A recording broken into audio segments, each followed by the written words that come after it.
Circuitos eléctricos.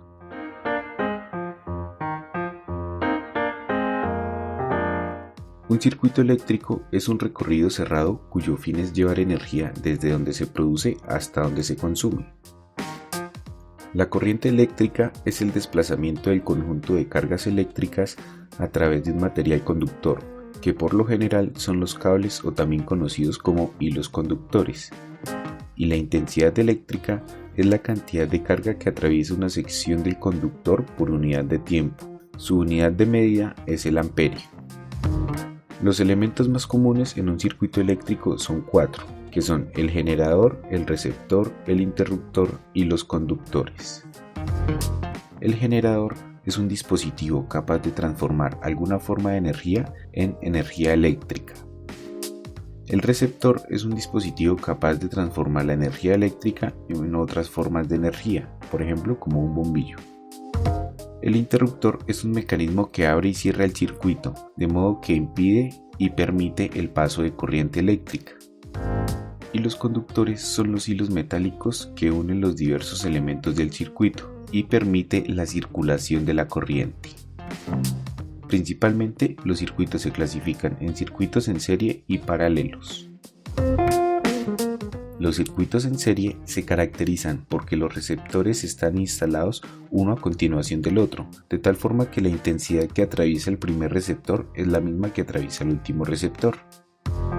En un circuito en serie, el voltaje total es igual a la suma de todas las medidas de voltaje, mientras que la intensidad total es igual en todo el circuito, y la resistencia total es igual a la suma de todas las resistencias en el circuito.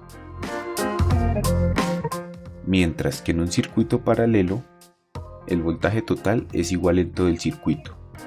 La intensidad total es igual a la suma de todas las medidas de intensidad y la resistencia total es menor o igual a la menor de todas las resistencias del circuito.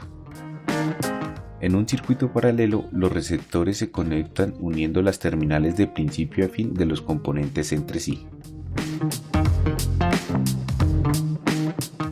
Bueno, y nos presentan un resumen del circuito en serie y el circuito paralelo.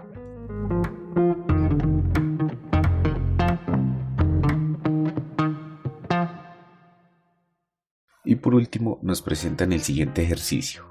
La ley de Ohm está definida para los elementos de un circuito como el voltaje proporcional al producto entre la resistencia total y la corriente que circula en el circuito.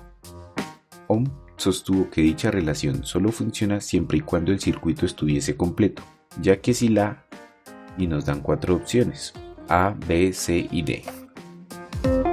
Bueno, pero antes de resolver la pregunta vamos a analizar la ley de Ohm. La ley de Ohm dice que el voltaje es proporcional al producto entre la resistencia total y la corriente que circula en el circuito. Aquí lo tenemos.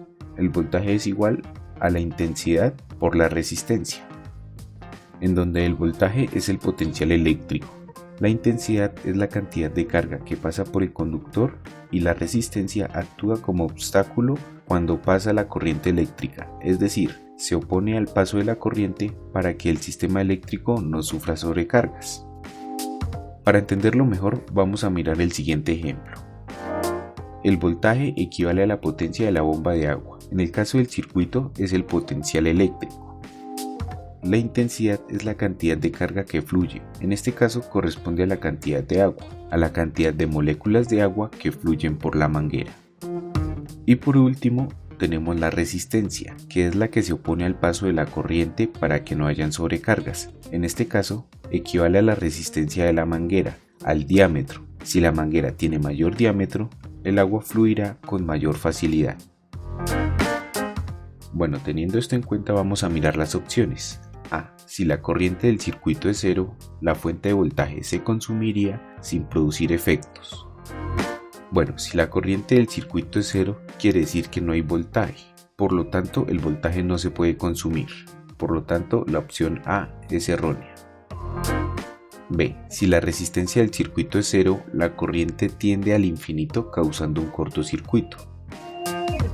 Bueno, esto es correcto, porque recordemos que la resistencia se opone al paso de la corriente con el propósito de que no hayan sobrecargas. Entonces, al no haber una resistencia, se va a producir un cortocircuito. pero miremos las siguientes opciones. C. Si la fuente del voltaje es cero, la corriente circularía por el circuito quemando las resistencias. Bueno, si la fuente de voltaje es cero, quiere decir que no hay corriente que va a fluir, y mucho menos se van a quemar las resistencias si no hay corriente. Por lo tanto, la opción C es errónea. Y la opción D nos dice que si la corriente del circuito es cero, las resistencias se quemarían por el exceso de voltaje. Y esto también sería erróneo, ya que como la corriente del circuito es cero, quiere decir que no hay un voltaje, no hay un potencial eléctrico. Por lo tanto, al no haber corriente no hay flujo de energía, mucho menos se quemarían las resistencias. Entonces la respuesta es la B. Si la resistencia del circuito es cero, la corriente tiende al infinito causando un cortocircuito.